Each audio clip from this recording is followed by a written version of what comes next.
Well, Heidi Ho, internet neighborinos.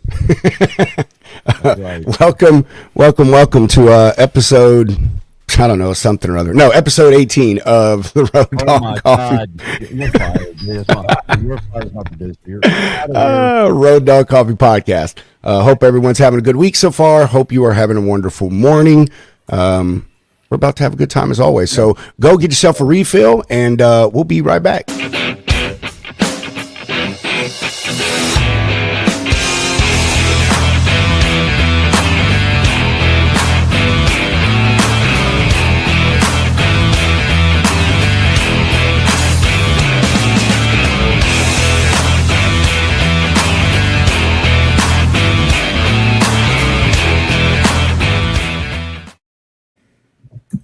Good morning, ladies and gentlemen. Man, oh man. How y'all doing, guys? Since I was busy, I didn't get to say good morning, Justin. Good morning, Jimmy. Morning, Pedro. Good morning, brother. Justin, your beer's looking as good as ever. Dude, I'm telling you. Yeah, you It's getting so great, too. All these camera appearances I've been doing lately. My wife, that's the first thing my wife texts me every time I show her like some new stupid video I did. She's like, "You're going gray." I'm like, "Hell yes." That's exactly what I want. Did you wash it this morning? It looks like nice and fresh. Literally got out of the shower like 10 minutes before I hopped on camera with you guys. Love it. Man, Adam is looking like a cartel kind of guy today. He does look like what's your boy that just got whacked in Mexico? El Mancho? No, he looks like a strung out undercover DEA agent on his third day of. Bro, look. El Mencho was my second cousin on my mother's side, twice removed. All right. Oh, that's a good thing. He's on his way to an undisclosed location to find someone who owes him money. Where are you going, Adam? That's all I got to say. Pay your freight bills. Nah, I was dropping my kid off at school. I'm headed back to my office. Nice. Speaking of freight, Adam has really been shining, man. He's set up another shipment for me, and he actually put in the largest order in the history of Road Dog Coffee. Nice. From one That's single. why I'm the official road dog, baby. I mean, my man really did it right. Just waiting on that campfire mode. Yeah, yeah, that one right there. Oh, bro. That's hey, let me give you a shout out, dude. Hey, I'm serious, Spencer, man. Like I was so surprised when I got this. Y'all can't really see it that well, but it says it's the same mug he has, and he put my name on it. So and wow. got me a bag of Smokey and the Bandit, and I made a pot of it, dude. I never ever make pots of coffee, and it's not just because you sent me grounds, because I got a Keurig thing to make just individual cups, but I made a whole pot of that this morning. I'm halfway through it. This is a good coffee, Spencer. Like I honestly like this better than Black Dog. This is my favorite one so far, this Smokey and the Bandit. Bro, do me a favor, Pedro. Take that fucking Keurig and throw that shit in the trash. Wait, man, I've had tons of different coffee makers, bro. Like, so we literally have an espresso machine that we never fucking use, and I don't know what brand it is, but we've had every brand coffee maker you can think of. We got this Keurig because it was on sale, and it does coffee pots and the pod. So I mean, but dude, yeah, I get it. I don't care about brands. I care about saving money. That's what I care about. It's not about the brands, bro. It's about the plastic. You're getting superheated plastic in your drinks. Yep. Let me tell you, if that is the least of my concern of the things that are of the places I'm probably getting plastic or metals from, bro. Do you know the things I inhale out in my garage while I'm doing projects? We weren't talking about the booger sugar, all right? I mean, have you guys seen that like solid metal coffee maker that's going all around Twitter? No, I haven't. I need to buy it. So that's actually like something people are concerned about, is all the microplastics in coffee. So there's like this effort to over-engineer this like 100% pure metal and glass coffee maker. You can put your reserved for one down there right now. It's not like thousands of dollars. I think they retail for like $400, maybe $500. But all right, hold on. I'm gonna say something real quick. Jimmy is the only other veteran on this show, bro. Are you worried about any of this shit? No. Bro, if you served in the military, Dude, you do not care about these type of things because they just blindly give you shots and tell you it's something. Like you have no idea what. I didn't have to get anthrax or COVID 2.7. All right. Exactly, bro. They literally give you anthrax for the military. I've been exposed to everything on the planet. I lived in barracks that were full of. Is that why you're bald? Yes, that's why my hair fell out. So it's all good. Just drink your coffee through a Chemex, man. Get you a Chemex. Drink your glass. Oh, there it is. Justin got it pulled up. I just think it's funny that this is where we're at in society. Is that we're worried about shit like this? I really just don't care. You should be worried about what's in your food, bro. It's too late, man. It's too late. If you were middle age, it's honestly it's too late. Period. Yeah, come Well, on. you're younger than me. It is not too late. The immediate response I love from obviously this guy's put like his heart and soul into this thing. This is just a prototype, but everybody's like, dude, French press exists. Those like Italian espresso makers, those already exist. So I mean, there's already options out there, but just the fact that a guy in the U.S. is trying to make a made in the USA 100% metal and glass coffee maker, I'm bullish. My God, I'm for it. Hey, I don't see nothing wrong with it. Buy 7 of them. Yeah, Get a Chemex. Just get a Chemex. Is all you need is a Chemex. A pour over. Best way to do it. In glass. I don't know the age range. Or you could be like I don't know Jeff the age range on this show, but there was one time the government said potato chips was going to give us all cancer too. So I'm just saying. And they are. All the freaking oils in them that they cook them in are absolutely going to give you cancer. It's proven. Mm-hmm. On the scale of things that I'm worried about killing me, microplastics and metals are way down at the bottom. There are worse things than death, sir. Hey, you know what? I probably have been through all of that, dude. I mean, just in my one leg, I've got like 4 surgeries and it almost got lopped off. So I mean, it's just funny to me how for like I don't know, since not to get all Ted Kaczynski on all of us here, but like since the Industrial Revolution started, it's like every 50 years we have some like new miracle material that everyone's like, oh, this is the greatest thing ever, and then shortly thereafter, they're like, oh, it causes turbo cancer and ends entire bloodlines. You're just Teflon. It's really great to keep the eggs off your skillet. Yeah. What about WD-40? Oh, man, I don't even want to know what's in that shit. I don't buy them. I don't buy the excuse that it's just mineral water, bro. See, there you go, Adam. I'm protected.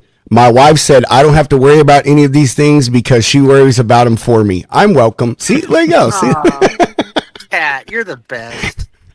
Hey, the thing, I joke all the time. Like I was like, babe, you could be slowly poisoning me, and I would never know because I just blindly eat whatever she puts in front of me. I don't ask questions. How much life insurance do you have, Pedro? Enough for her to not have to work, so that's probably not a good thing.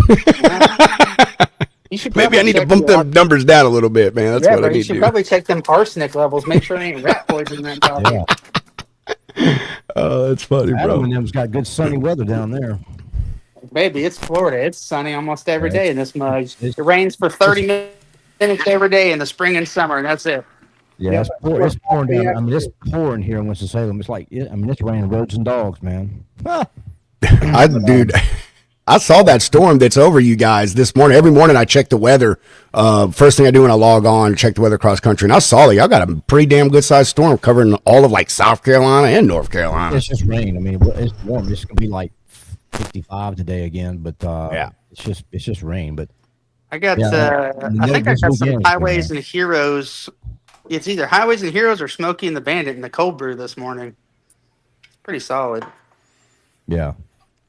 Do you guys? Hey, hold on. Have you done Smokey and the Bandit in cold brew yet, Adam?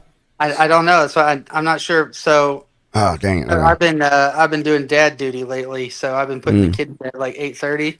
Yeah. And I'll pass out and I'll wake up in the morning and I magically have cold brew. So thanks, wife. Yeah, awesome. Again, I have no idea if there's arsenic in it, but it tastes good. Not for me. Well, what were you getting at, Justin? What were you about to say, brother? So we got yet another 1.5 feet dumping of snow on us the other day. My parents are down in South Carolina, and they didn't quote unquote lose power, but like the entire area did. My dad's got solar and battery and generator backups. So I was curious how you guys weathered all that. Georgia didn't get anything off of it. We get a little bit of rain. That's about all we're getting down here. They got hammered in the Northeast. You talking about the storm that's right now over us? No, this was the one last week. Justin's in Jersey. Yeah, Justin's in New Jersey. Yeah. Okay, I'm about to say, did I miss something here? This would have been Sunday night into Monday. We got like 2 foot of snow dumped on us. Yeah. Nah, we got nothing. Yeah, we had. It sucks too because like we just finally melted off the last of the snow that came down like 3 weeks ago. And it's back. Yeah, we're gonna be warm this weekend. We're gonna be 74 on Sunday, and every day next will be like 60s and low 70s and 50s at night here. Yeah, but what's shitty is that Tuesday morning I woke up and it was 22 degrees. Yeah. You know, this morning I get out of bed, it's like 57 degrees, and then by Sunday it's going to be close to 80. So we're all going to be sick. Bro, it was 90 here yesterday. Are you serious, dude? Yes. Wow. Well, that's And it was Texas, but in the morning, yesterday morning when I woke up, it was in the low 50s. So it jumped 40 degrees yesterday, dude. I mean, it's nuts, the temperature swings. I mean, but we didn't get no snow and stuff like you guys. But Justin, like I told you the other day, man, no one feels sorry for you and Jeff because you chose that life. Yeah. Yeah, no, I'm not begging for pity over here. Philadelphia. I love New Jersey. It's the greatest thing ever. It is pretty nice. It has its moments. It is a beautiful state. That is something I miss about California. Back when I was driving out of Tracy, California, it could be like 105 at like 1 o'clock in the afternoon, but then as soon as the sun sets, it's like 65 and beautiful. So that's also why they get those insane winds out there too. I'm a little late to the party, boys. Have we talked the trucking news yet? Nope. No. We just been shooting. There has been a shitload this week. News that I love from the State of the Union the other night. Delilah's Law. Have you guys seen that? I saw that. That's dude. Listen, Yes. Old Fuller says we're going to have a super cycle if they actually pass that.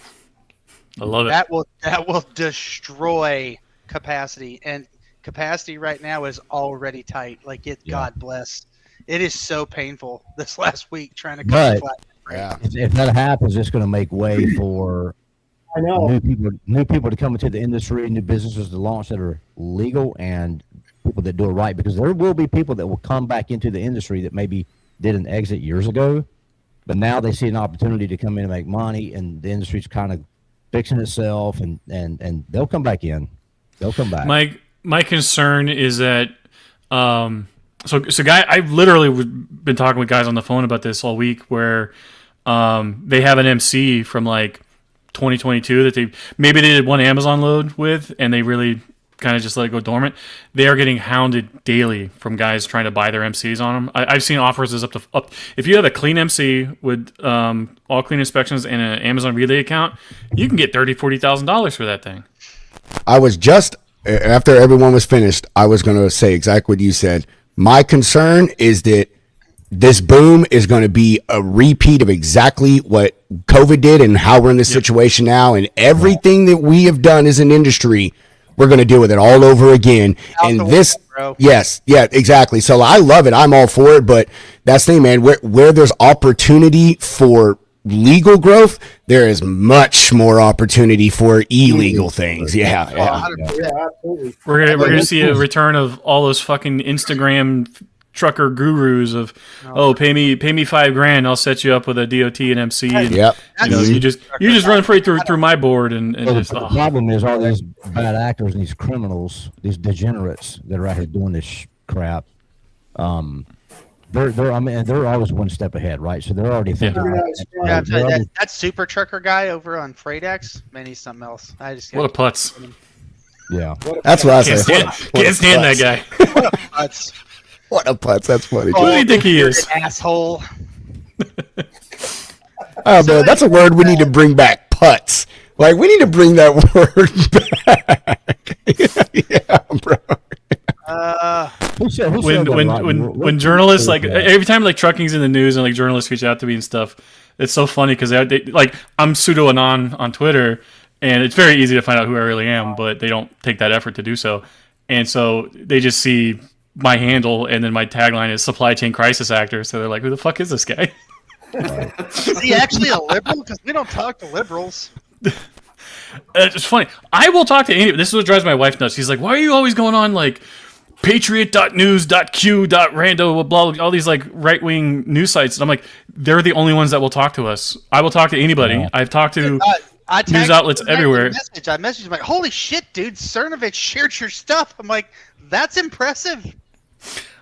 Someone needs to get a hold of Cernovich and tell him to unblock me. He's had me blocked for years, and now that trucking is back in the news, he should probably unblock me because there's lots of shit that we don't really share publicly that he should be aware of. Why such a fight? What? Years ago when like Jordan Peterson was first popping off, Cernovich was like throwing a lot of shade at Peterson, and I am a Peterson respecter, and I made some like snarky comment, and he was just blocking everybody who replied. So it's my own dumb fault.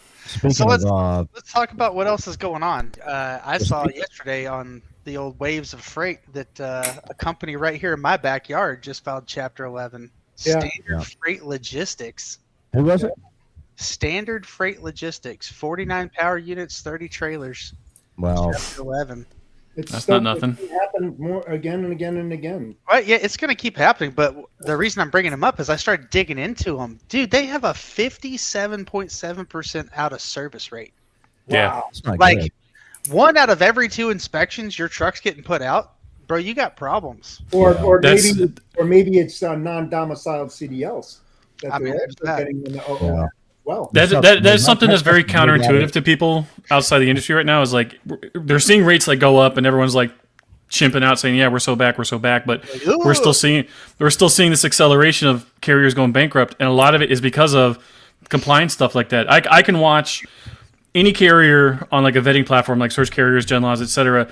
The instant they get an ELP violation, I'll flag it as like for an update, and I'll go back a month later, and I just watch their activity just fall off a cliff. Yeah. Oh man. So I actually did something probably some people would think is a little bit petty the other day. I saw a customer I've been trying to get into for a while make a Facebook story about one of their loads leaving their property, and I saw the carrier hauling it, and I'm like, I know those guys. So I looked it up, and I'm like, so in the last 6 months, they've had eight ELP violations. 8. Wow. The last 6 months. Additionally, how many drivers? I'll have to go look. Hang on, I'll look them up and I'll tell you. DM me that DOT number because I want to see if it's the same truck over and over again or if it's multiple trucks. It's multiple trucks. I already looked. I looked at the numbers. Perfect. But it's 201 truck fleet. Out of those 8 ELP violations in the last 6 months, they've also had driver in possession. Wow. 2 cell phone violations, multiple accidents. So I sent the customer, I sent the customer an email with screenshots. I'm like, listen, I've been trying to get with you for a while. I wanted you to see who is hauling your freight because it is opening you up to massive liability. Like, yep. And his response is they're doing it for pennies on the dollar. What about as per typical Jimmy, I got the cold shoulder. I got no response. Exactly. That's the answer. Like it's okay that they're bad actors and they do shitty. They do it for pennies on the dollar. So it's a win for us. Until they kill a family of 4. Yeah, but we'll worry about that when it happens, bro. Because the attorneys, you know as well as I do, the attorneys will pull up the DOT number, and then they're going to look at them and go, how big of a check do you want to write? Do you know if those ELP violations were for that shipper or for a different one? I don't know if they were for that shipper. There's no way to tell. But primarily what they haul is flatbed freight. I would be surprised if it wasn't. Now, I could go look it up because I've got their MC number here. I bet you it's getting harder for those guys to book loads because what is it, 40% rejection rate now for flatbed freight? For 42% on the OTR. Jesus! Wow. Dude, we had a guy, we had a shipper on the lounge. Sorry to interrupt you. I'm only saying this because this is about flatbed freight, but we had a shipper on our show last night.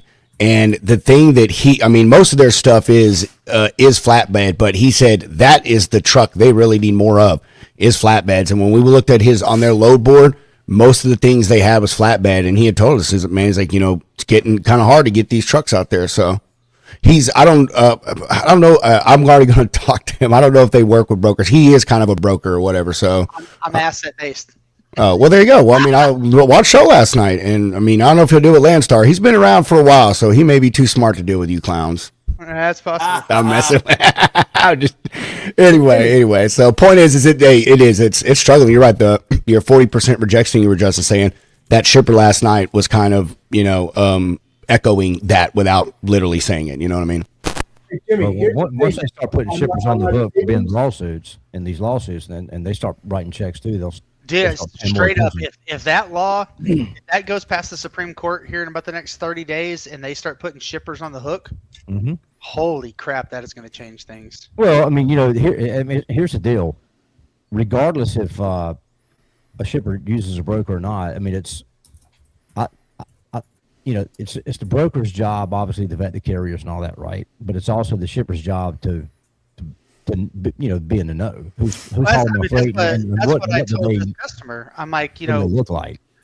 I said, as your broker, I'm there to protect you. Like I'm going through these carriers that are picking up loads for me, and I look and see if you have any drug and alcohol violations, it's out, unless you can provide me a letter.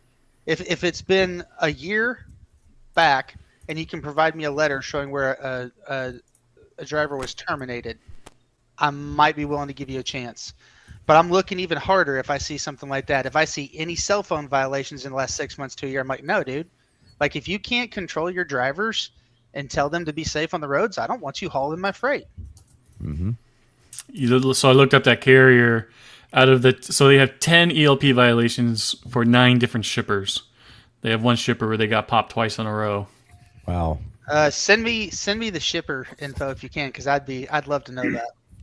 Hey, Jimmy, here's the thing on the savings you were talking about before. When you're diving down to the bottom, and I tell the customers too, that $700 savings could be the most expensive decision that you've ever made in your entire life, because that could turn into a $7 million civil suit, or $70 million, or $700 million. Nuclear verdicts, dude. And that's just it.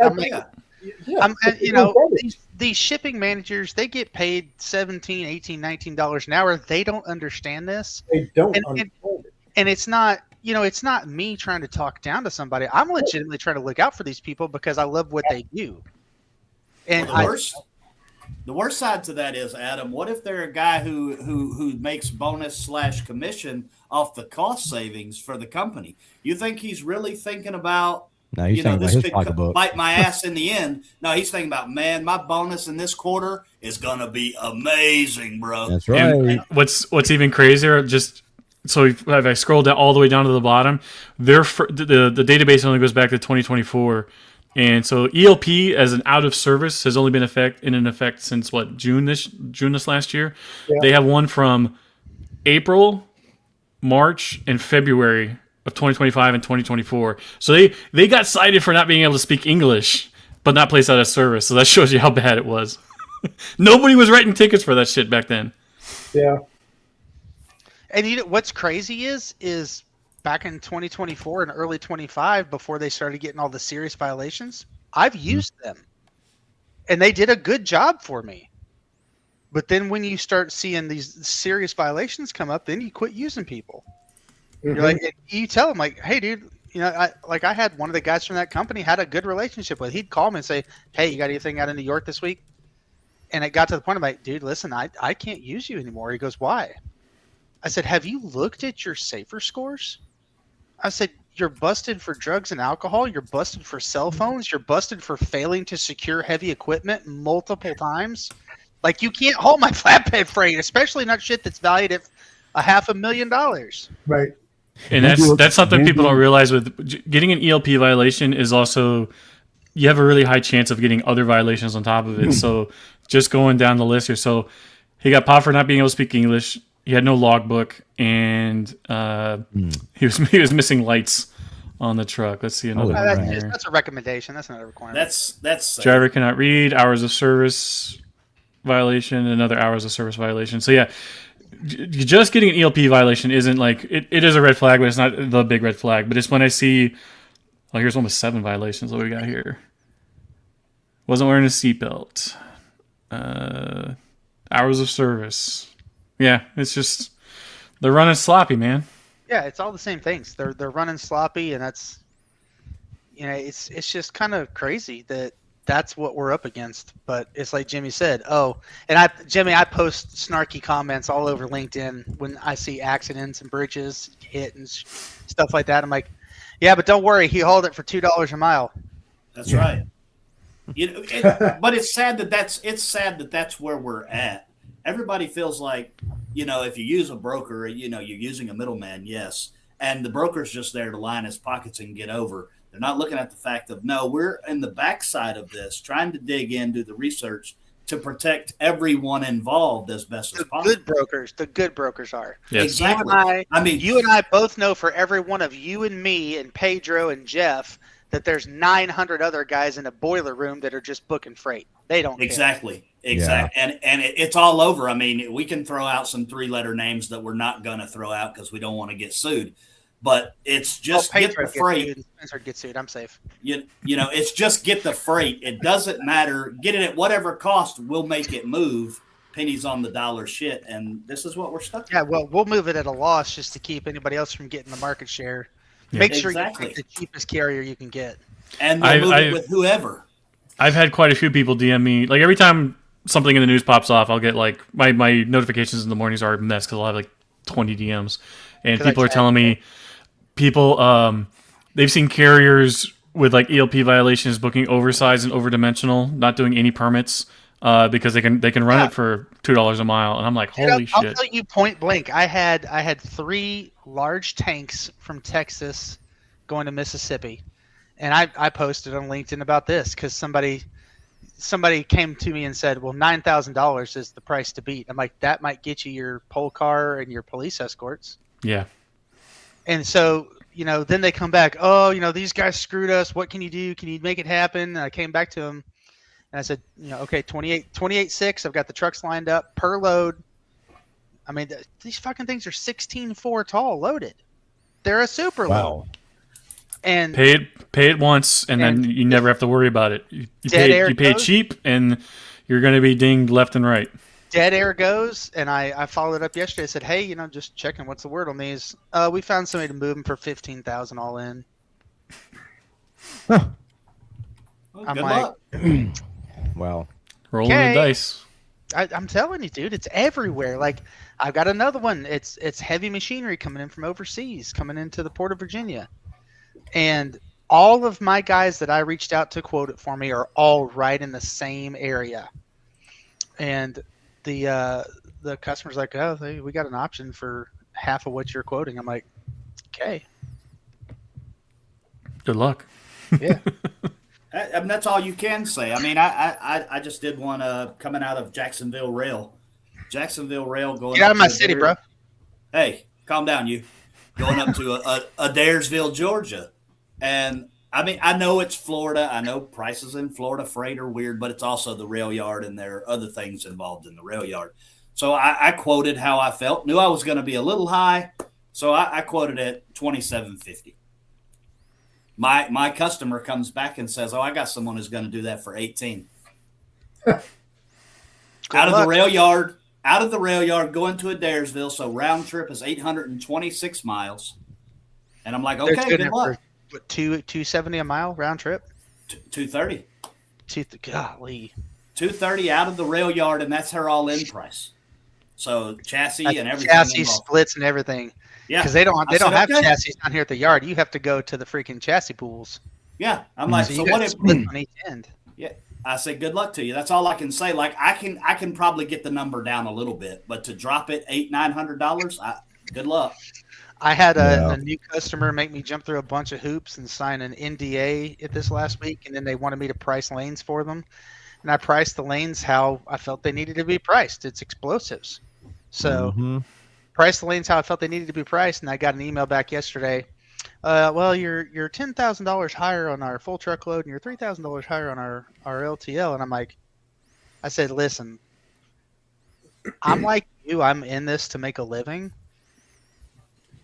The rates are what they are. Like you're not hauling apples. They're fishing.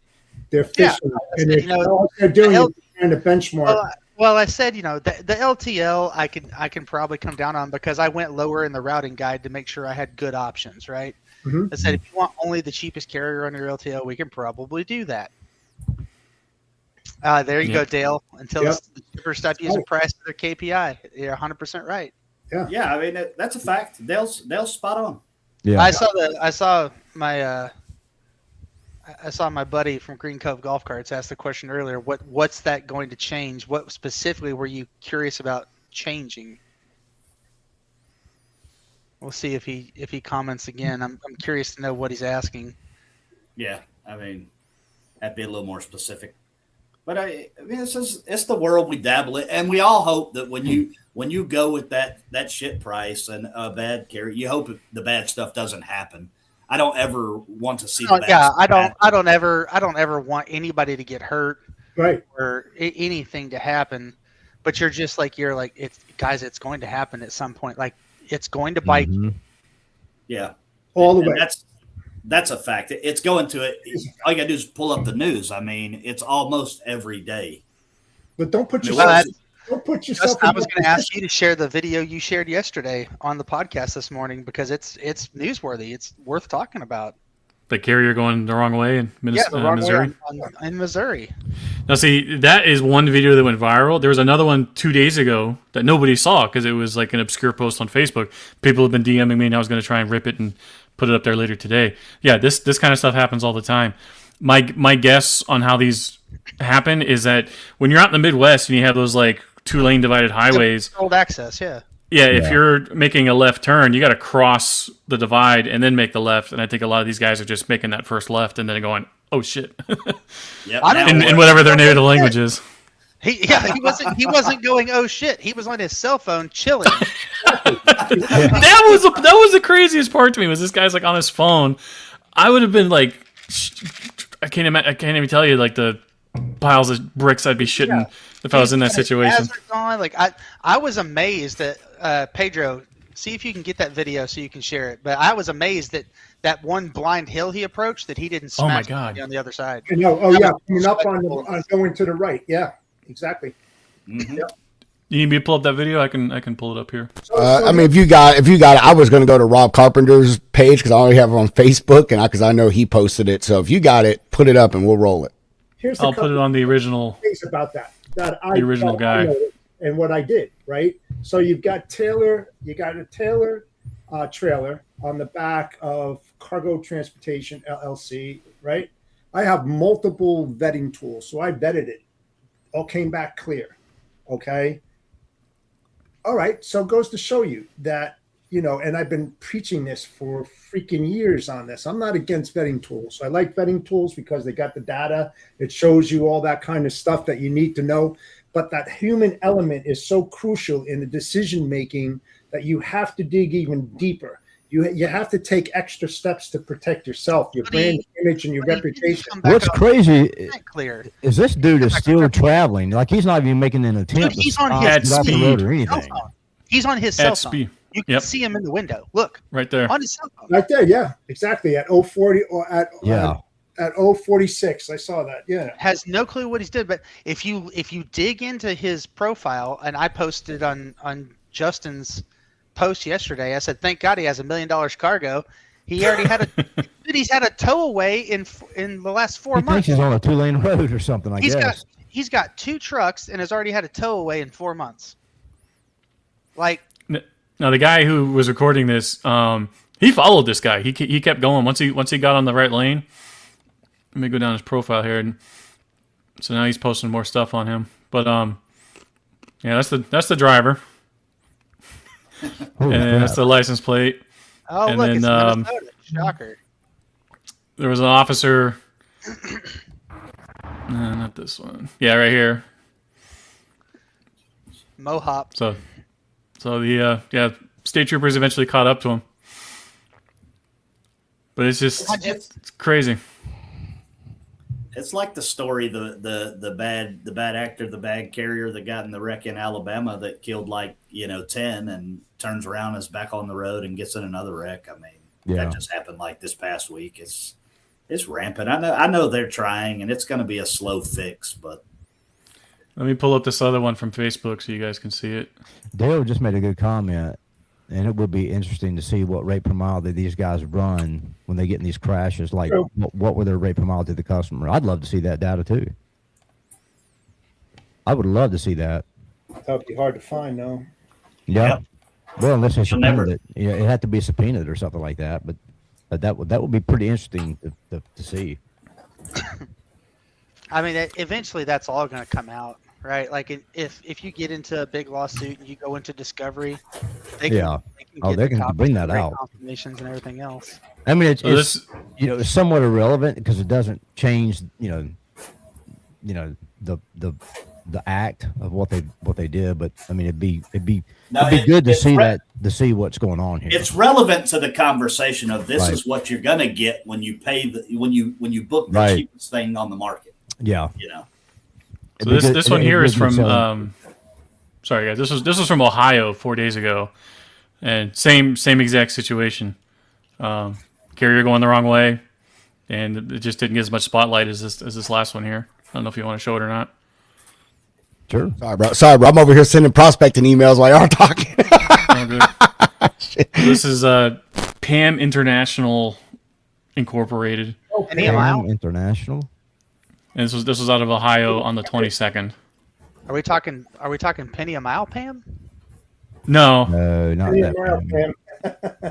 What highway was that in Ohio? this was Does it say? Or what city or anything?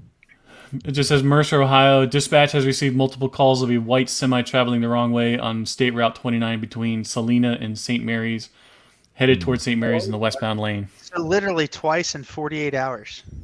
Yeah. What are the odds? Wow. I Man, it's just gonna get worse. And this Pedro, this carrier, they're based out of Joliet, Illinois. Their insurance is pending cancellation, and they have an ELP violation from December 5th last year. Pedro, do you have the OTRI index for the flatbeds that I posted yesterday or this morning? No, I don't. I'm over here doing my own thing, bro. I'm just letting you Look, bro, know. you are the producer, right? That's Content lined up. That's true. That's very true. But I'm also, I'll tell you like I tell my wife, I'm not a mind reader, Adam. So no, I would not just randomly have the flatbed OTRI report pulled up. You have all this lined up, bro. Come on. God, Jesus Lord. Pull it up, and I'll put it up on screen. Here's one from 18 minutes ago in Indiana. What? Guy just runs right off the road. Oh, look, he's got an I-70 extra lease trailer. I-70 eastbound closed while they're trying to clean this mess up. Wow. You see Got the car that he got hit? the helicopter out there too, so that was bad. Unbelievable.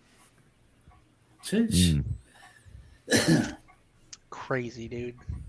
Yeah, anytime the There, helicopter's Pedro, landing I on the did highway, like that's that, not yeah. good.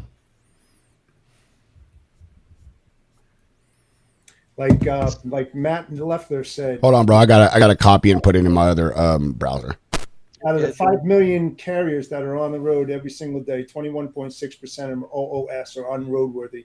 That means 1 in 5 tractor trailers that you pass could literally take you and your family out. I always tell my daughter and my wife, I said, listen, you're going past them, hit the accelerator, man. Get around them as quickly as possible because you Get out of the kill zone area.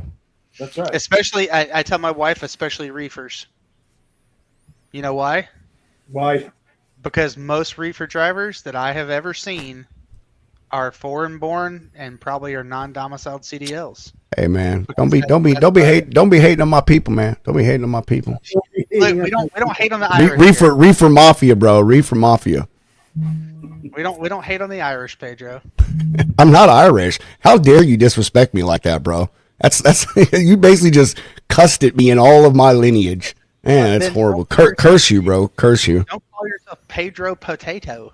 Well, but how is Pedro Irish? I've never met an Irish Pedro. So. How's a potato famine Irish? Oh, hey, you can blame that on my boss Kyle. Like, I don't know where he got that shit. Like, he literally just called me Pedro Potato one day out of nowhere. It was the most random thing. When you get done with that, speaking of potatoes, I wanted to show your your other potato cousin, Spud. That's my brother from another mother right there. Yeah.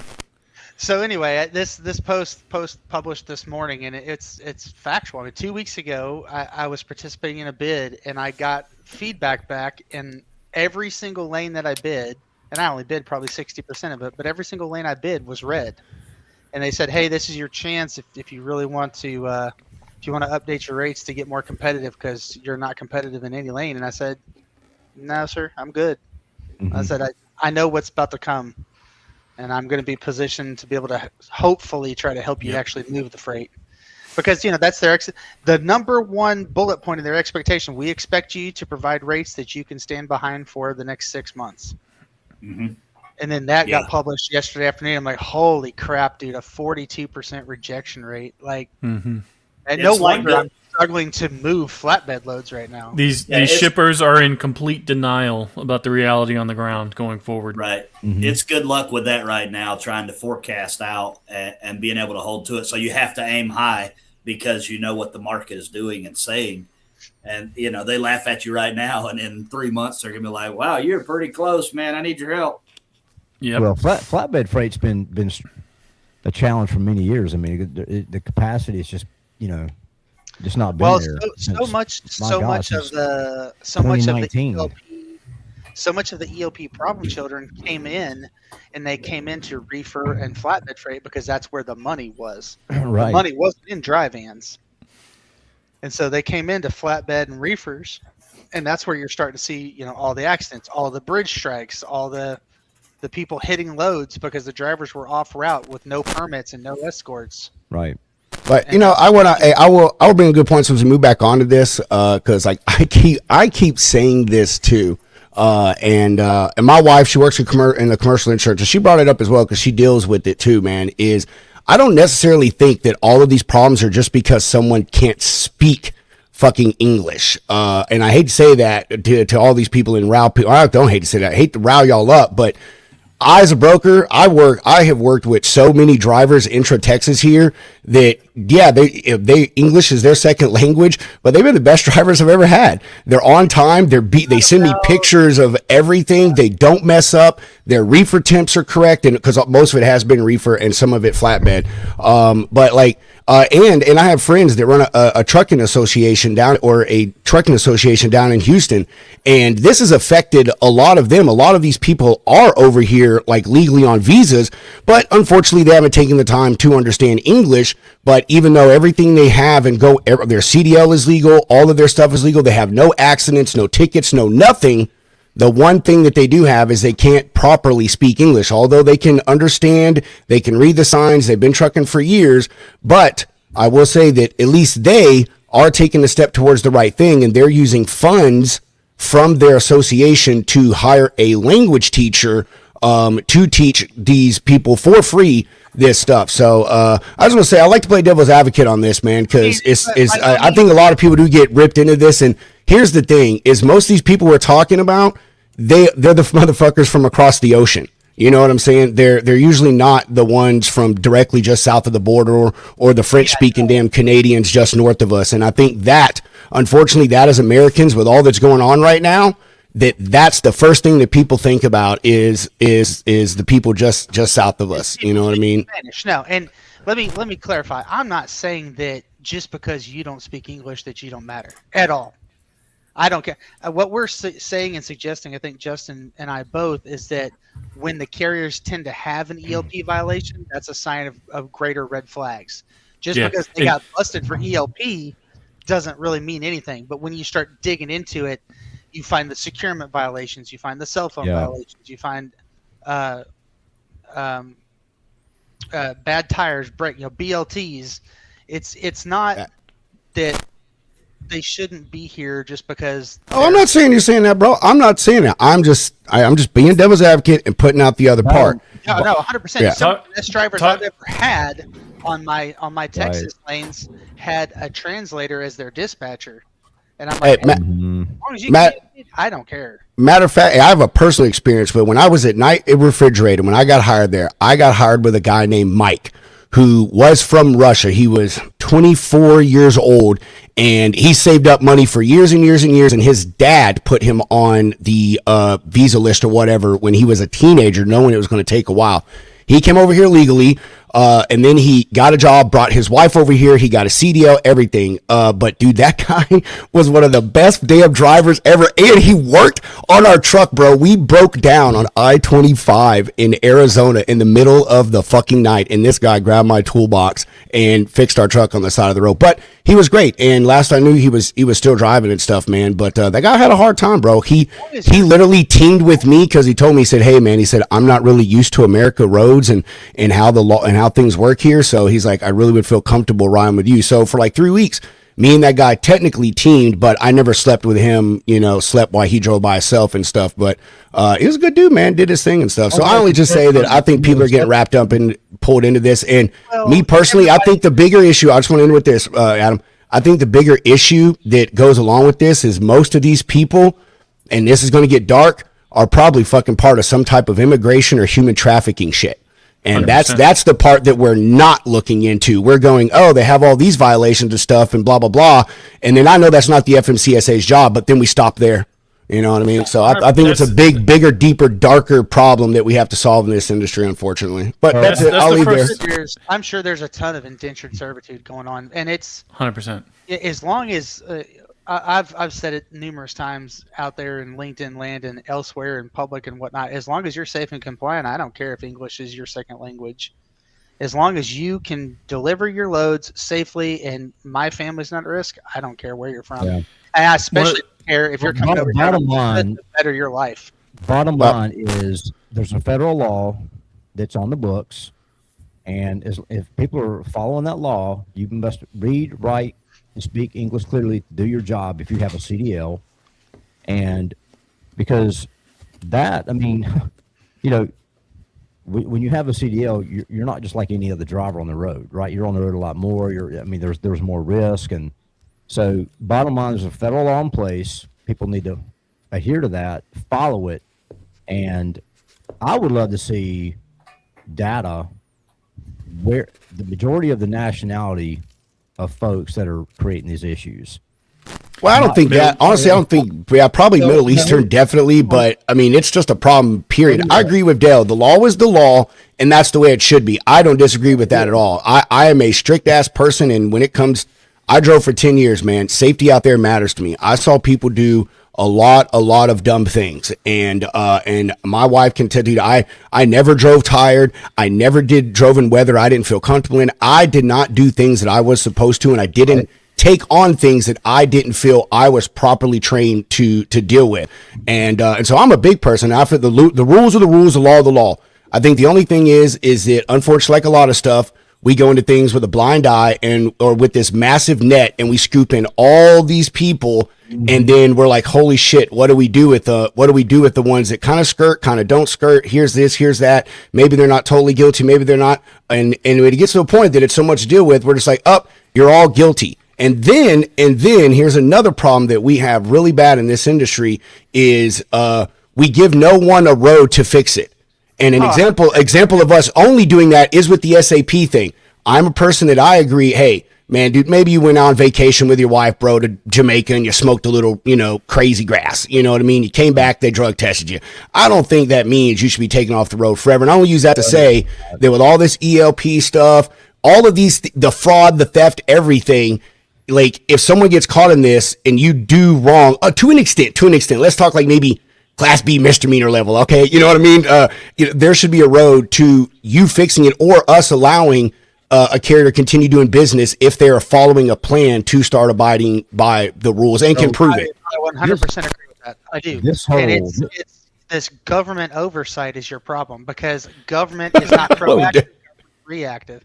Yeah, Dale, there's people in the U.S. that can't read English. My biggest problem with like the SAP program and stuff is like you on your own dime and on your own time should be able to do whatever the hell you want. You as a driver today legally, you can go to the bar across the street from the truck stop, get blackout drunk, and as long as you get 8 hours of sleep, you get back in the truck, no problem. But like Pedro said, you and your wife go on your honeymoon, 2 years ago, you have you smoke a doobie out there and you get hair tested. That shit pops up in tests years down the line. So we have a completely... Dude, especially with you, bro, for beard. Oh, that's a good point. Oh, that's a good point.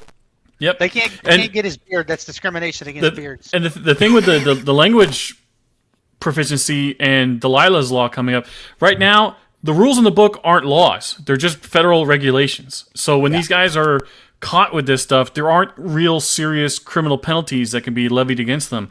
I think that will change, hopefully, if this new Delilah law gets passed, because then they can prosecute actual criminal cases because they're breaking a law, not just not following federal guidelines. Hey, that's a good point, because it's technically right now you're getting in trouble in school. You know what I mean? Yeah, it has no ramifications outside of the school building. You know what I mean? So that's a really good point. There really is no punishment to be expected. And the officer drives away and goes, "Hey, you're out of service." Oh, yes, sir.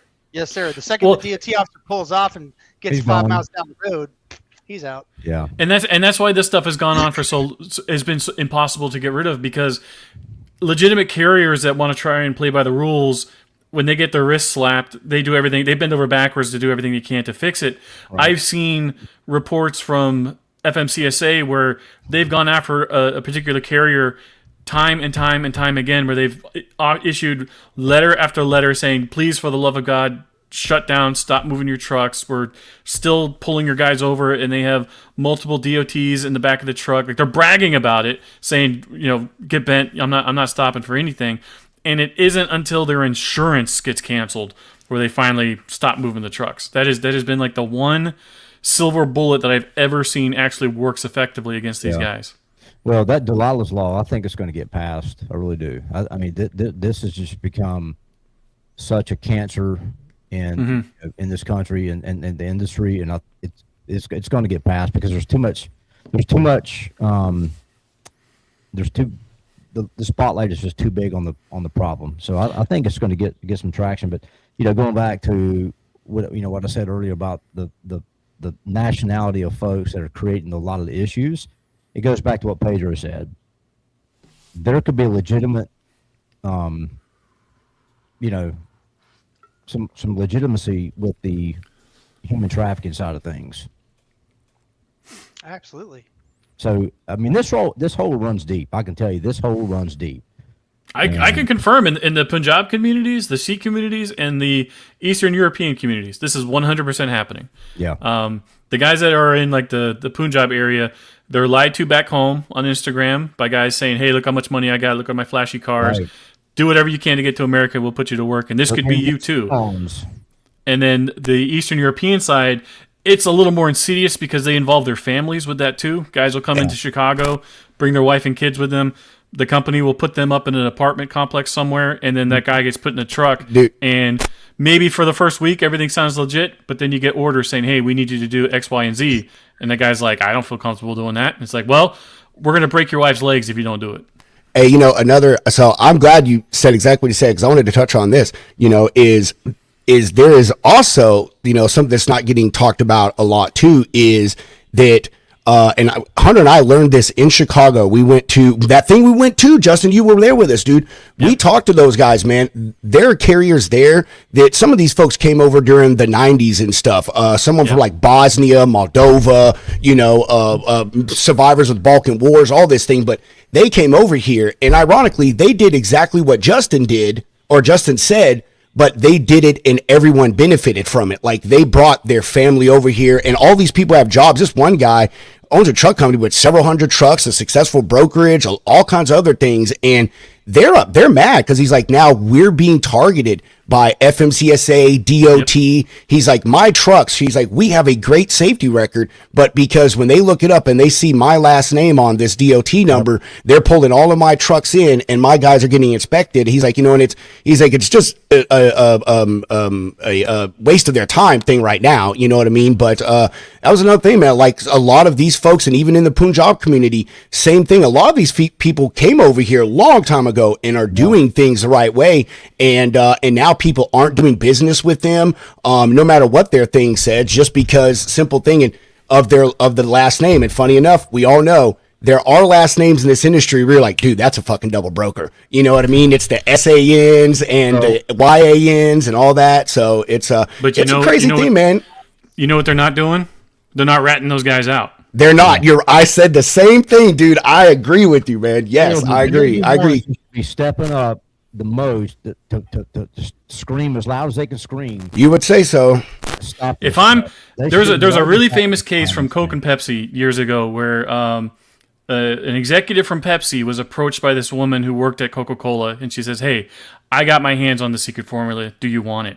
And you know what Pepsi did? They immediately called Coca-Cola and they said, "Get this fucking lady out of our office." We don't see that in trucking right now. We don't see. If I was a federal prosecutor, so JD Vance is going to be the head of this new fraud division going after everything, trucking, big daycares, all this shit.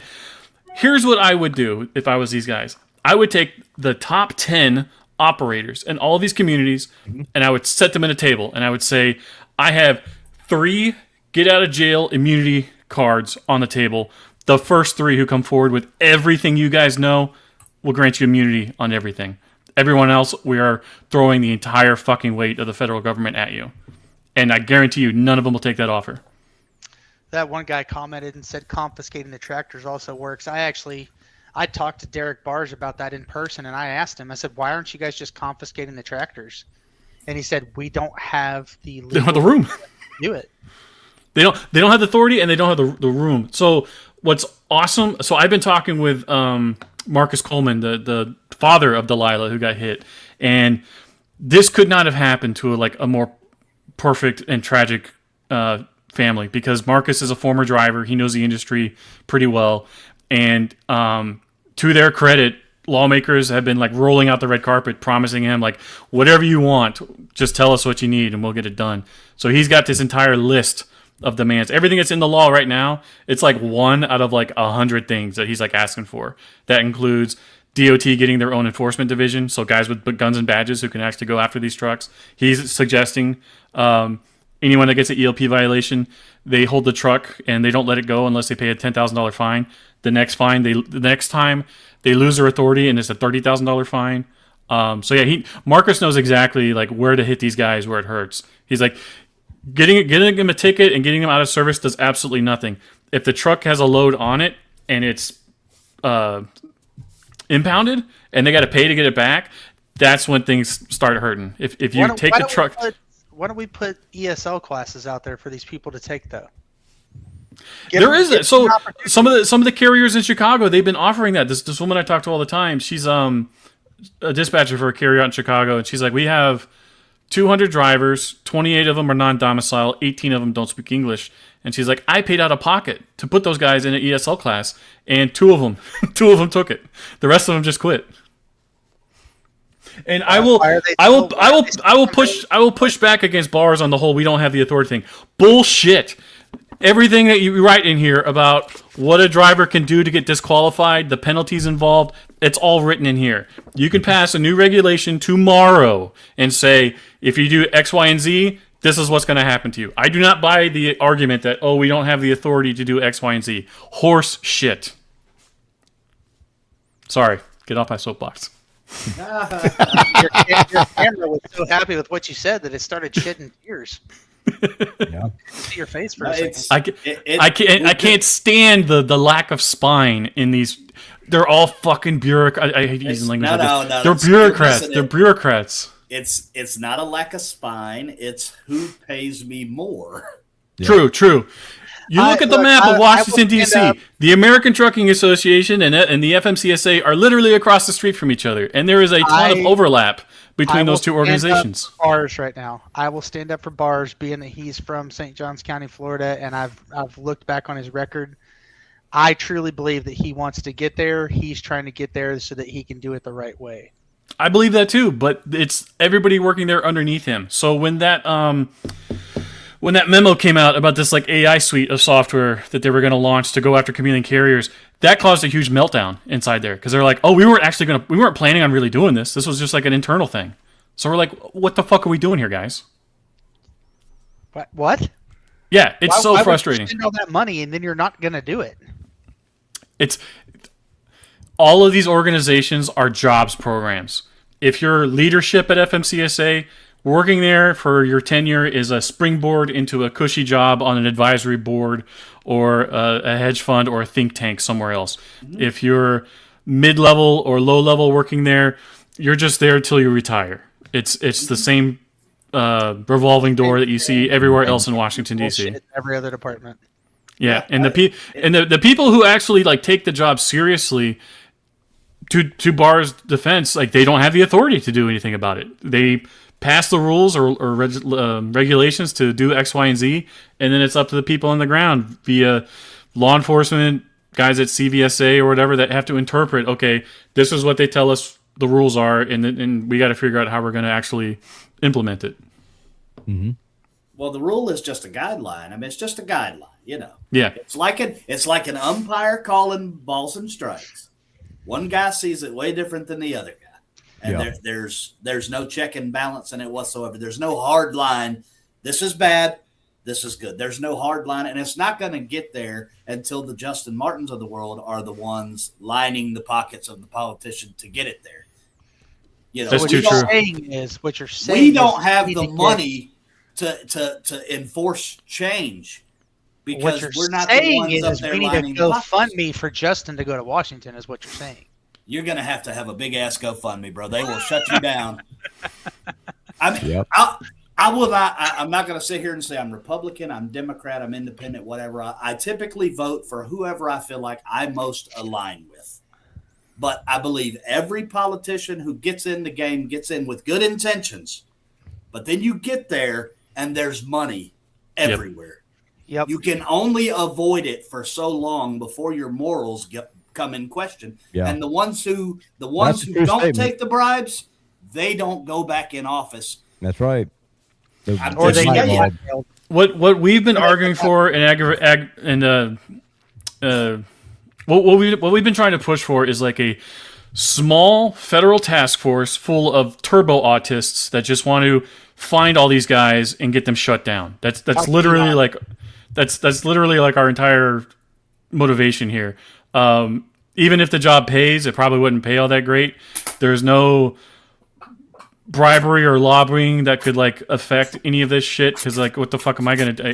I'm not asset based. I don't own a trucking company. I don't have contract with shippers or anything, so none of this shit would apply to me. But either the people that are inside are just completely burnt out and unmotivated, and I think that's a big problem with FMCSA. They just do not have the amount of people required. I know they just did a huge headcount cut last year over there, so I mean those guys are struggling. I really do feel bad for them. It's a very important job. I mean, there's 500,000 trucking companies in the U.S., and there's like 1,000 people, if that work in that building to actually track all this shit down. So, yeah. It's a thankless job. They need to go outside and get contracted people, contractors, contracted companies to kind of help, monitor some of this stuff. Set up some kind of program where you can be an authorized auditor for FMCSA, and they give you a list of DOTs to go check out in your area, and all you got to do is show up in person, knock on the door. Oh, no answer. Okay, we flagged that one for a further review. Simple shit like that. You find. So last week, you can start a 501c3 called the Bearded Mafia and offer your services. I started an LLC this year called Shady Freight, and that's one of the services I would love to offer. Yeah. I went on a road trip last week with this guy Adam Coleman to Northeast Philadelphia. All I did was pick 5 addresses at random. I didn't flag them ahead of time. I was just like, that's a cluster, that's a cluster. Oh, this guy has 470 trucks. Let's go check out these addresses. And it's the most shady shit you've ever seen in your life. Yeah. Well, there's no changing it from our pulpit. Unfortunately, all we can do is keep squawking and hope to get somewhere. I mean, granted, I said it on a previous show with you guys. What's going on now is really it's an overreaction to try to show we're doing something. I agree with a lot of the comments and the people are posting. Because I can't speak great English does not mean I'm not a good truck driver. Should everyone be penalized? No. But how do you get your hands around it? You try to enforce this one thing right now, even though it's extreme. It's an overreaction, but Like I Was said, it you? Was it you earlier that you had a really good point of like, okay, I get it. I'm a driver for a company. I get slapped with an ELP violation. Now what? And ironically enough, it is only California that has actually done something about this. Every driver in California that gets an ELP violation, they get a letter to their house and it says, hey, you have 14 days to get your butt down to the DMV and prove you have English language proficiency, or we're downgrading your CDL status. I don't know of any other states that are doing that right now. That is exactly what needs to be happening in all 50 states. Well, California was one of the biggest culprits, and they're the ones who got really the hammer put down on them because of everything. So they had no choice but step up and do something. And unfortunately, because it's California, and it's you gotta realize like the people who are working at the DMV are also a major part of this problem. Back when I worked at FreightWaves and I was running the TikTok account for Back the Truck Up, then What the Truck, I had people every week DMing me saying, dude, Fresno. You got to look at the DMV in Fresno. $400, you walk in, you have a CDL. And this was back in 2022. It was going on there. It was going on in Kentucky. I mean, Yep. It goes on everywhere. This is it's like you can equate it to college football. Only the big programs were paying players before NIL, right? Wink, wink. Yep. Well, everybody was paying a player in some capacity. You bought mom and dad a house. Maybe you gave them a reliable car, whatever. Now NIL makes it okay. Everybody is doing it. That is the problem. You touched on it earlier. Money corrupts, right? Yes. You could put them and somebody told me this recently because it was about banking.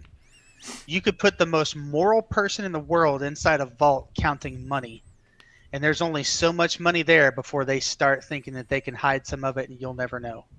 Exactly. Well, that's a great example because I'm immediately thinking with that. the SEC, the Security Exchange. They can only search so many places.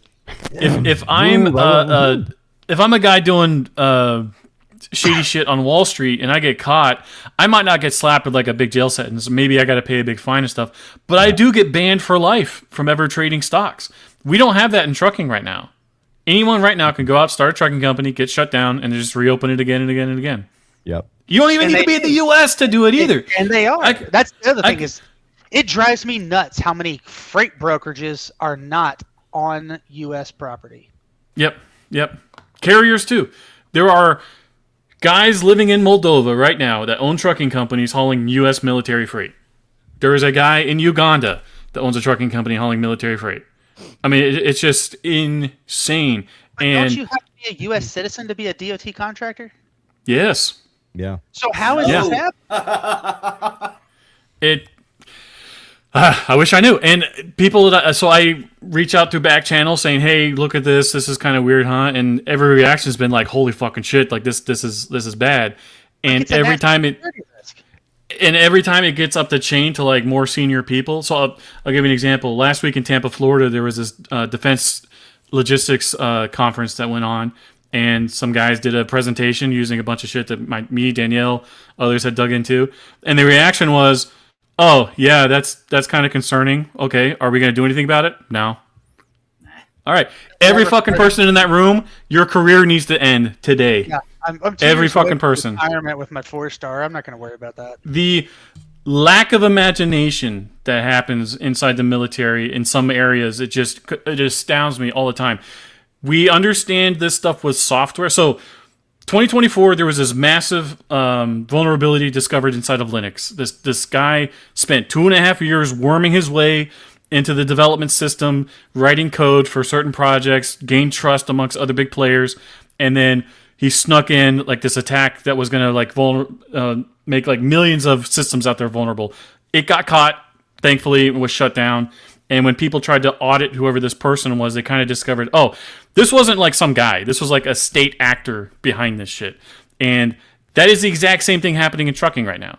These aren't just random schmucks that own a trucking company and are, trying to siphon off military freight and make these good rates. No, these are state actors who are slowly but surely worming their way into certain layers and levels of trust that they can get their hands on more and more sensitive freight. And it needs to fucking stop. and not necessarily the more and more sensitive freight, but they are getting access to top secret military installations. Yep. Yeah. Yep. I don't care if they're hauling pots and pans on these bases. They should not be going anywhere near these bases. People lose their mind when they find out that China owns a farm 20 miles down the road from a military base. They don't even need to do that. They can just set up a shell corporation, run a trucking company, and start moving household goods for the guys working and living on the base. And a legitimate guy like me, a military veteran, I can't even sniff a damn government contract. I mean, I'm set up with Sam and the whole nine, and I can't even get my foot in the door. I live right here in the great state of Georgia, right here in the good old U.S. of A. It's because you're a Georgia fan. They don't like them. Oh, calm down. That is definitely it. I agree with Adam right there. And it's because you don't have your wife as the owner of the company. It could be. I mean, but to your point, I mean, but I can go my ass over to Uganda and get a government contract. Yep. You know, not for nothing. I'm not calling out people, but I can immigrate here and open up a fucking gas station, and the government will pay me to do it. Yep. Yeah. Well, that dates back all the way to many administrations, years and years and years that started that nonsense. A lot of that stuff, you know. This whole trope of like, immigrants. This whole trope of immigrants work harder than average Americans. There is a little bit of that, for sure. Every dispatcher I ever had in California, they grew up in the fields, and they were taught from day one, if you don't go to school and get an education, this is where you're going to end up. That is 100% true. On the flip side of that, there are entire networks available to people that are not U.S. citizens to allow them to start a business, get loans, hire employees, etc., bend and break the rules, and that is just completely unavailable to normal, regular U.S. citizens. And then people wonder why, young kids don't feel emboldened to start businesses or take risks or, do something. Exactly. I mean, it's sad to say it that way, but it's just so true. Yeah, you're preached to your parents tell you can be anything you want to be, and you really can, but the system isn't set up for you just to go get it either. Yep. You got to figure that out on your own. I mean, we can just break it down to the most basic thing. I got out of the military in 2001. I am just now getting like full VA benefits. You guys know what year it is, right? It's 2026. That's how convoluted the system is in every sector. That's just how convoluted the system is. My mom got out in 90, so she was full-time 91. She switched to reserves in 92, and I think she finally got out like 95 during a big drawdown. And it wasn't until, I think, 2019 where she finally got full benefits. Wow. Exactly. I mean, transportation is the exact same way. I mean, you just held up that thick-ass book of guidelines. They're not laws. They're guidelines. So if today DOT grabs me and this guy's being lazy, well, I can skip by on half of those. And then tomorrow I get pulled in and that guy's being a douchebag. All of a sudden, I got to have the repairman out and fix every stinking little thing on my truck or I'm out of service, supposedly. Yep. It's all in the view, Yeah, they're guidelines, not laws. So technically, exactly. It's not a law. You really, you can give me a ticket. And then I'm probably not going to pay that. Well, or you just declare bankruptcy, shut the company down, and reopen a new one. And I'll start a new one. And I'll have it done it's a real shame that the whole industry has just been turned upside down with this whole mess that's been actually going on for years. It's just it's good that there's a big spotlight being put on it now. I think the reason why it is in the situation it is now is every single person in a leadership position at FMCSA over the last 20 years. They don't have a trucking background. Every single one of them are lobbyists or lawyers. And they use that position to springboard into a cushy job in the private sector afterwards. That's not just in the government, though. That's in some of these bigger trucking companies. All these guys that are in charge in the bigger trucking companies have no operations experience. They're numbers people. Yep. They are. As long as the company's making profit, they don't care. Well, and look at all the a lot of the bigger bankruptcies are these legacy multi-generation carriers that have weathered the storm through multiple freight cycles. They're not idiots. They know exactly what they're doing. They just can't outcompete these other shady actors in the system right now. Yeah. I mean, how can you? Well, I'd be interested in sitting down talking to Craig and asking him, what went wrong with his family's company. Like, what was the catalyst? Because you've been in business so long. Was it this? Or was it bad management, leadership decisions? He has a podcast with his dad he did like a year or two ago where they talked. I think they talked a lot about what went wrong. I think there was a lot of like software stuff that they invested in. What was that one that? Look at R&R Express. Then the last 4 weeks, they had 2 acquisitions. I think it totaled $70 million, and all of a sudden they're upside down in their balance sheet. Can't pay bills. There was that self-dispatch thing. Was it Variant? They spent hundreds of millions of dollars trying to get Variant off the ground, and it just just a money pit. Convoy. How much money did tech invest in Convoy? Yeah, Convoy is a great example that I use up for a lot of tech bros because they kind of came in thinking they were going to be like the new kid on the block because they have all this Silicon Valley money and stuff, but they didn't understand trucking. Now the carriers, they liked Convoy because you didn't have to talk to a person over the phone. So if English wasn't your native language, it was much easier for you to book freight using Convoy, and brokers and shippers liked it because the rates were cheap. But it just, when things go wrong and you got to get a hold of somebody on the phone and explain, hey, this is what's going on with the load and why it's a mess. It's just not a good system. I know. I've said for years that freight brokers might be reduced, but we will never be replaced because at some point something goes wrong and you need a human that knows how to problem solve at a moment's notice. Yeah, that's what this business is all about. It's about relationships and it's about solving problems. Now, if you want to spend $1 gazillion and build the greatest chatbot in the world that can understand exactly what's going on, whatever, sure. But it's still going to be cheaper to have a human in the loop that understands immediately, okay, I've dealt with this situation before. Here's exactly what I need to do. Pedro, what are you thinking? We're approaching that hour and 15-minute mark. Yeah. I'm ready. Ready whenever you guys are. I'm just letting y'all talk, man. I mean, I don't know. I really don't have much to. I would say I really don't have much to add. I mean, I say, we've said enough of it on the lounge, and I mean, not that it's beating a dead horse. I'm saying, I've just said what I think of, and just go back to what I said earlier, and also to say bring Justin's big point that I feel is the largest point of this is until there's an actual punishment, like I don't really think it's going to change because again, it's like getting in trouble in school. You get kicked out of one college or whatever. Well, I'll just go apply to the community college down the street and work my way back up to the university or whatever. You know what I'm saying? Instead of you're expelled from the entire university district or whatever, and you're getting, some type of huge fine, jail time, blah, blah, blah. So I think that's where we're going to need. It has to go. I feel like we're going in the right direction. Y'all's last point about, they're not, have been someone in these positions within the FMCSA DOT that have ever actually been drivers or been around stuff. Strongly agree with that. That is rampant across fucking politics, period. You have people running departments that they don't know lickety split about. So I do think that is. I would point to the last administration for that for sure. That had the FMCSA DOT. I agree with that. That dude was, I don't understand, but there's probably 18 more administrations before that we could say the same 100%. Fucking thing. You know what I mean?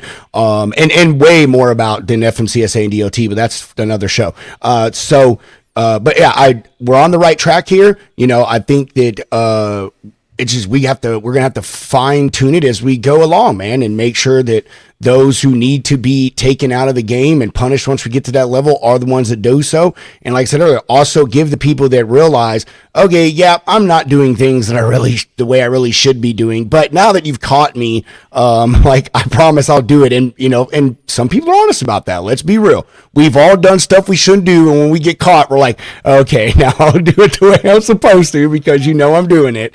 But yeah, so that's my final thing, man. And I think the industry is on a good track with as far as improvement and enforcement of things and us starting to weed people out. Does it suck for us, Adam, us brokers and even shippers and receivers where, right now, dude, I'm trying to cover a lane that I was like, I am so regret. I don't know what what I honestly was thinking when I bid on it. I don't know why I even bid on this thing. I think it's just like I was like auto bid or something in my brain, Bo, and then I win it, and I'm like, bidding. yeah, I'm like, oh my god, why did I fucking do this to myself? Oh, dude, I've got 4 loads right now. I'm trying to move for contract rates. These contract rates are 2 years old, and I'm like, this isn't happening. Mine's. I have more than what the lane rate is into, and I'm willing to pay more. But dude, it's a fucking Georgia to California. Like, just go look those lane rates up. You know what I mean? I don't know what I was thinking doing that. So yeah. But anyway, so I just say, like, it's makes things harder out here, and we're all just going to have to on the train. Put it on. No, I can't. It's all going to be like they're rack. It's racks for a grower. So for a farmer or whatever. So like they're all going to be like on pallets wrapped up and stuff, huh? What kind of grower? Not that kind of grower, bro. Not that kind of grower. 100%, dude. I'm telling you 100%. Nah, this one they can't. This stuff has to be. It has to be in California by Monday because they are pulling crop out of the ground on fucking Tuesday, and they need this stuff. So what kind of racks are they? Like drying racks or what? Yeah, drying and storage racks, yes. And drying. They're kind of a 3-in-1. They're a dry rack, storage rack, and a transportation rack. So it's hard to spend. They just they pull the stuff out. The rack levels are spread apart to allow for the drying, and then once the drying is done, they close the levels back up, and then they can put more product on the racks, and then they store it for a day or so, and then they transport it. So how much? Shane said TJ. What is that, TJ? Yeah, right. I know. No, it's heavy. It's heavy, Shane. He wouldn't take it. It's like 42,500 pounds. Yeah, TJ wouldn't mess with it. You just need just a one truck, 53-foot one truck. Yeah, it's just a van load, man, bro. Just 53-foot van. It's like 42,500. I know brokers say this, but really easy customer, man. I mean, the lady. This is only my second load with her, my 5th load with the company, but. Every one of them, bro, they load everything fast. I literally delivered to them in Jersey today. They opened at 7:30, and the driver was sending me the BOL at 7:50. I was like, God dang. So yeah, it's just low lane rate, bro. It's a East Coast to West Coast. Everyone knows those things suck unless maybe the Northeast. Those are okay. You know what I mean? Going back to the West Coast, Georgia to California. Yeah. Like the Atlanta area to SoCal. Could it go on a reefer? I mean, it could go on a reefer, but I mean, the reefer rate on that lane is higher. So, I don't know. I've got it out there. I've got it out there on the reefer board, but the reefer lane is higher. And I've already reached out to all my people, and they're like, "Hey, dude, like, if it wasn't going to California, I would take it. Like, I would take it, but I don't want to go to California." There's actually reefer carriers here. If you had time, Pedro, freaking rail is the way to go. I just looked at the rate just based off what you told me. Holy crap! Yeah, it's like, I don't know. I mean, dumb meat, but whatever. I'm not. I'm not afraid to give a little bit on a customer that gives me like volume and stuff. But it's just a bad lane, dude. I was just auto quoting, I think. So I'm gonna do what I got to do to get it moved, man. You know what I mean? And if I can't, and someone else has to cover it. I mean, such is the game right now, bro. I don't ever promise anything to shippers. I never guarantee things, and I never promise things. Only stupid people in this industry do that. How is freight coming out of California right now with the produce and all that? I'm glad you said that. Literally did a story on the lounge last week before. They are actually struggling or worried this year with produce transportation because of the topic that we had on this show today, with the EOP stuff and dude, and the ice stuff, dude. All these people are smart when it comes to these things. They know where what's the wrong word for, like congregations, that's not the word, concentrations of these drivers that they could catch are at certain instances. And SoCal during fucking produce season, and Florida, same thing. So there was actually a story, I want to say it was Overdrive, could have been Freight Waves, that reported on this, that like they're worried because a lot of their carriers are not answering them. They're saying, hey, we're not going to be in that area this year. And so, yeah, the capacity there is super tight. There's actually we're expected to be super tight. Sorry. I mean, there's reefer carriers here in North Carolina a guy that, I mean, I hadn't talked to him in years, but he owns a company here that's just 45 minutes up the road, if that. And they're a reefer hauler, but they haul like freight. You know, you've heard of the shirt maker Van Heusen. They'll haul freight to them, or they'll actually deadhead all the way to Texas to pick up a load to go to California, because the money they're making out of California covers all that deadhead and everything. So I could text him to see if they're still in business, which I think they are. And I don't know, put you guys together. I mean, there's another one here that's a reefer carrier that I think does the same thing too. They just pick up dry van freight to get out there. Have you tried CFR? What? Sorry, hold on. Shane, I know he can scale that, but TJ don't like going that fucking heavy. And he likes doing that LTO stuff, maxing out his trailer and everything. So I feel, and they don't really even go to Georgia. I don't know if he would even be in Georgia. So sorry. What'd you say, Adam? Oh, he had to answer his phone. But anyway, I mean, that's what I got to say. So, but I appreciate that, Spencer. Yes, I mean, if you want to hook me up, that's great, dude. I'm trying to get this thing picked up between 2 and 3 p.m. That's the window she gave me. She said they're preparing everything right now. So yeah, I'm trying, dude. You know what I mean? Hey, you win some, you lose some. I just don't want to disappoint this lady, because I've done 3, 4, I think. Yes, 3. I got one good. The second one, I technically failed, even though the guy got rejected at the receiver and had to take half a truckload back from Kentucky or back from Tennessee all the way back to Minnesota. So yeah, I don't want to fail this one. I don't want to fail this again, dude. Like, you know, I hate to fail 2 loads in a row on someone. That's no good. Tried CFR? No, yeah, I have tried. No, I haven't tried CFR. I was like, wait a minute, what? No, I have not tried CFR yet, man. Honestly, dude, I have not had good luck on that. I've had tons of people reply and stuff, man, but I don't know. I never have good luck on the. People post that freaking comment when I'm out there asking for somebody recommending somebody on LinkedIn. Have you tried CFR? You stupid. Yeah, dude. You know, my thing is when I see that too, and I bet other people have this problem. I mean, I don't know. Maybe they don't. And this isn't me trying to pump my chest, but I know everyone here understands this, but I have so many fucking connections on LinkedIn and talk to so many people on there that do so many different things. Like, I mean, if I had it all on a Rolodex, bro, you know, it'd probably be this long and this high, you know, and it's like, how do you go through all of that? You know what I mean? And like, okay, who do I know that owns a dry van that could scale 48,000 pounds that runs from Wyoming to Mexico? You know what I'm saying? It's like, so yeah. That's what I love about Freight LinkedIn versus like, you know, Tech Pro LinkedIn or, you know, other LinkedIn. Most of the guys who like connect on LinkedIn outside of Freight, it's just like someplace where either they're C-suite and they just want to brag about shit they're doing, or it's like people like begging and scrounging for a job. But Freight LinkedIn, it's like what you're saying, like, I need a guy who can cover X, Y, and Z. Boom, he's right there in my list of people. And it's just hard to go through that list of people sometimes, man. Oh my gosh. So, but yeah, no, I'll get it figured out, man. You know, I mean, again, I have no problem admitting that I shouldn't have bid on this. It's not a lane I'm comfortable with. And I say that to say, I guess this would be a good thing we'll end on is, and I want to say this because I follow this one shipper on TikTok, super nice lady. I love her, but I disagree with one of the things she consistently repeats. And that is, I only want to do business with brokers and carriers who want to book all my freight. So you want to do business with idiots. That's what you want to do, because people that because she even says how hard her freight is and that she has really obscure lanes, and she's posted some of it. And I'm like, I wouldn't even bid that. You know what I mean? And I'm like, so point is I know what I shouldn't have done. And this is one of those things that, I don't know, was excited or something. I don't know.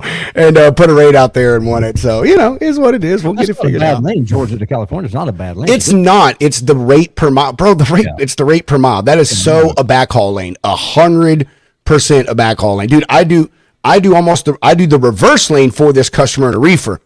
Book them like that. Book them like that. And their team loads. So I think that's probably why I book them so fast, because they pay, you know, they usually pay about $400 or $500 above the lane rate, which is pretty good out of Cali right now for a reefer. High 2s, low 3s, depending on where you're going in the Southeast. Right. And you get a team on that thing, dude. They'll have that shit across country in 2.5 days, and, you know, and they'll pull $7,000 off that thing. You know what I mean? And then flip around and do this on the way back, and then they'll do 10 grand in 5 days. But yeah, so I'm telling you, man, there's money to be made out there. You just got to understand how to do it, man. So, but yeah. That last comment there, she also wants 60-day terms, and she turns and burns broke. Yes, Anthony, you know who I'm talking about. Yes, Anthony, you know who I'm talking about. Oh my, making load list customers. Bro. Oh, bro, he knows exactly who I'm talking about. Oh my gosh, she's a nice lady. She does seem nice. She knows her stuff, and I can't hate on her for knowing what she needs in the person to take care of her business. You know what I mean? But it is unrealistic. Like 60-day terms. It's like, how many companies are going to do 60-day terms? No. You better be doing massive volume for someone to take that risk. Well, switching gears before we jump off, Gina Jones is late to the party. Hi, y'all from Mexico. Shame, shame, shame. You couldn't get out of the bed early enough to get on the show. And listen, Mexico ain't somewhere I'd want to be right now. Nah, well, they've already lifted the ban. Yeah, they said that stuff's over, bro. I watched that thing was like a day, dude. Just typical American news. We strained it out and made it look like war. I mean, not that it wasn't bad, but it was like a day and a half or something like that or whatever. Like my wife also people that were in Mexico then, and yeah. So it was bad. It was crazy how that shit went off, dude. That was only a Puerto Vallarta. It was like 48 hours of like hell on earth from all the videos coming out, and then nothing. Yeah. I haven't heard a peep about Mexico in like the last 3 days. The bans lifted. They were not targeting Americans because, listen, the cartels. I mean, just like what's his name on the news said the other day. I mean, they're a true military. They've got missile guided, launch. I mean, they've got all of it, right? They're not stupid enough to target Americans and purposely kill Americans and stuff like that because they know what would come if that happened. They're not that. My wife and I, we took our honeymoon in Cozumel in 2019 and 2020, and that was something that was explained to us by like a lot of the locals out there. Is like tourists feel safe coming here because the cartels understand like this is all we have. We don't have a major manufacturing base out here. Right. We're a small island, and if people are too scared to come out here, everything goes away. So they protect the tourists. Like the cartels aren't even like anywhere near Cozumel. The Mexico military, the police, everybody like runs that island.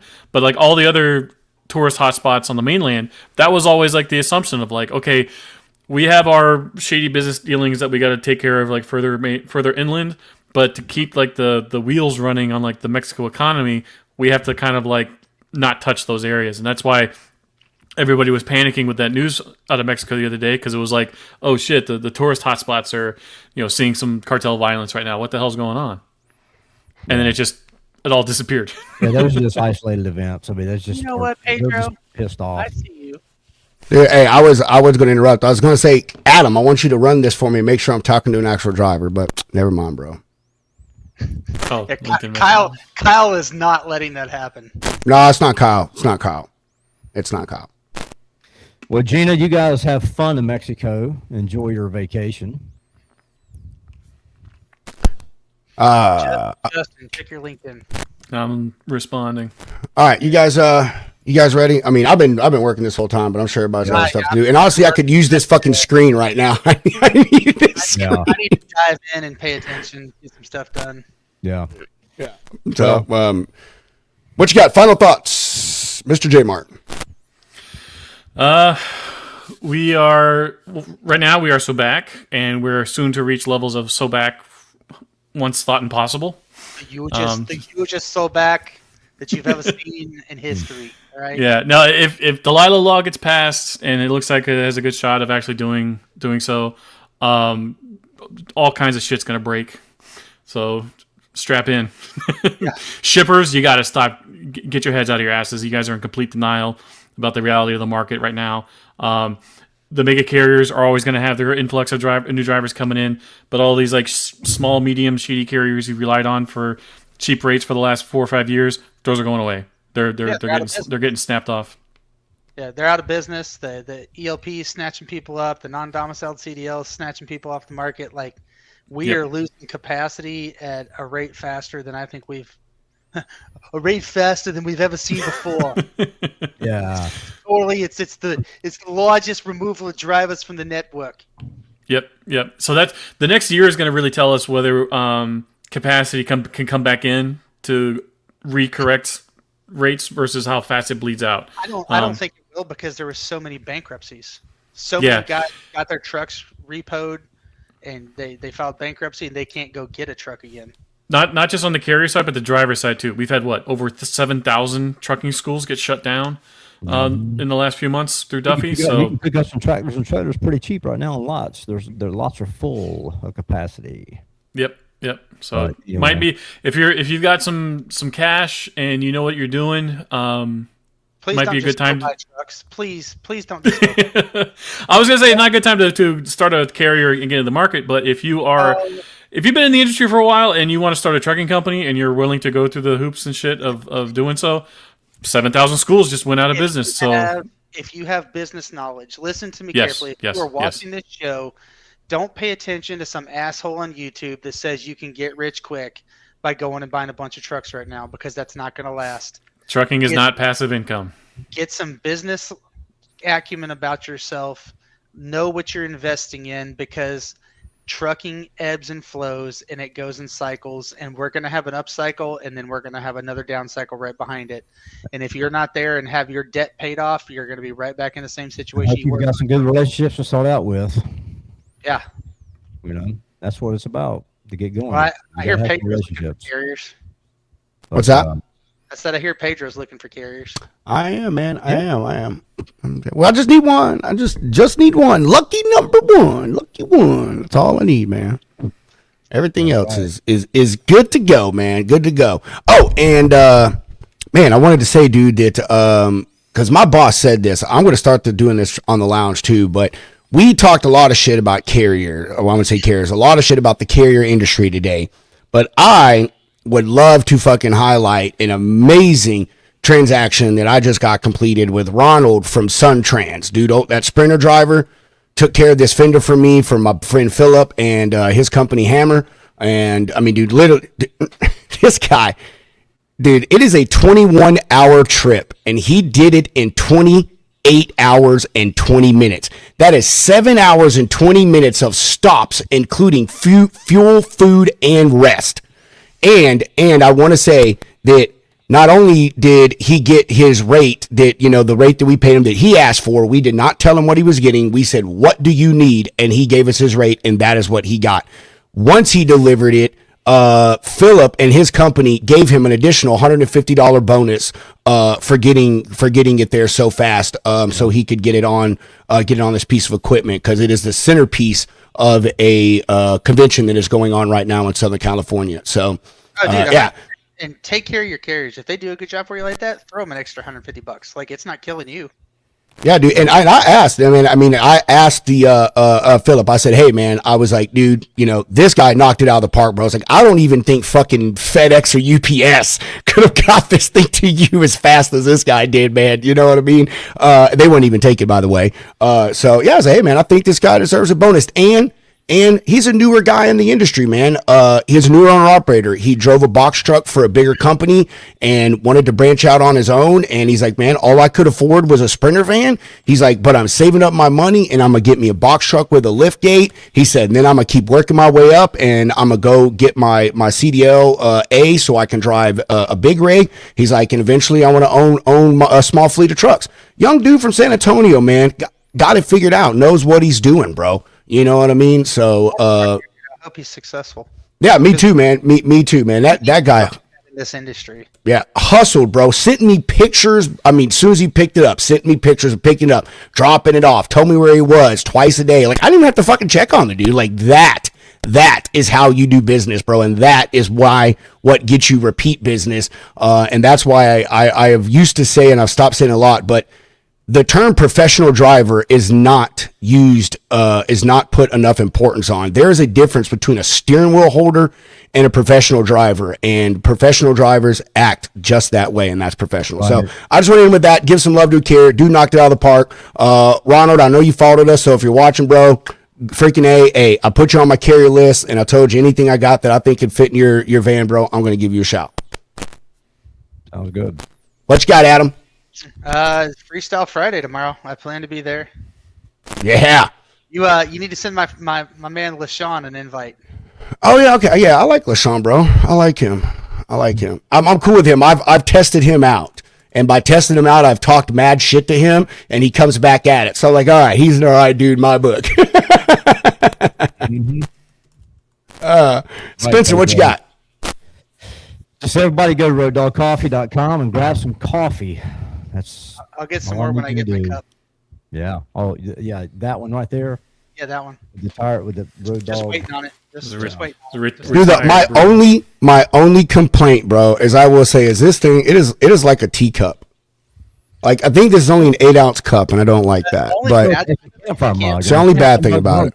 Campfire mug's not supposed to be big like that. I think I'm gonna get another one, and I'm gonna take it to my buddy, have him cut off the bottom, and fucking tack weld them together. You gotta get the tumbler. What about the tumblers? Road dog tumblers, man. What are you doing with your life?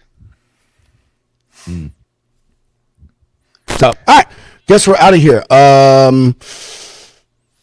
Tomorrow, Freestyle Friday, Logistics Lounge, 4 p.m. Central, 5 Eastern. If you want to hang out, let us know. We'll shoot you a link. You can come chill with the crew. Like Spencer said, go to roaddogcoffee.com. Pick yourself up some coffee. Code scrolling across the bottom of your screen, Lounge 15. That'll get you 15% off. If you're a repeat buyer, if you're a first-time buyer, I think Spencer probably has his usual 20 or 25% off first-time buyer code already up there. So we'll see all of y'all next Thursday. Justin, Adam, thanks for chilling as always, guys. Love having y'all on here. Love this show. We had some incredible viewership this morning. So catch y'all next week. Adam, I'll see you tomorrow. Justin, I'll send you a link too, bro. I know usually that's about time your kid gets home, but if you can hop on, I'll shoot you a link. Next Thursday, we're going to get more controversial. Oh, okay. I won't come on that show.